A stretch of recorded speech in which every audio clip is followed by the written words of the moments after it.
అనగనగా ఒక అడవిలో 5గురు స్నేహితులు మేకలు కాసుకుంటూ వెళ్తున్నారు. వారికి దారిలో ఒక మామిడి చెట్టు కనబడింది. ఆ చెట్టు నిండా కాయలుండటం చూసి వారికి నోరూరింది.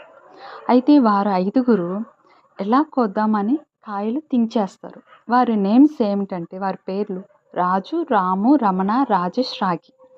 అయితే రాజు ఇంతలో చెట్టెక్కి 10 కాయలు కోస్తాడు. రాము కర్రతో 6 కాయలు కోస్తాడు. రమణ రాళ్ళు విసిరి 5 కాయలు కోస్తారు. ఇంకా రాజేష్ రాగి ఎలా కోద్దామని ఆలోచిస్తూ ఉండగా రాజేష్ రాగిని పిలిచి, నువ్వు నా మీద ఎక్కి నిలబడి కాయలు కోయి, ఆ కోసిన కాయలు ఇద్దరం పంచుకుందాం అంటారు.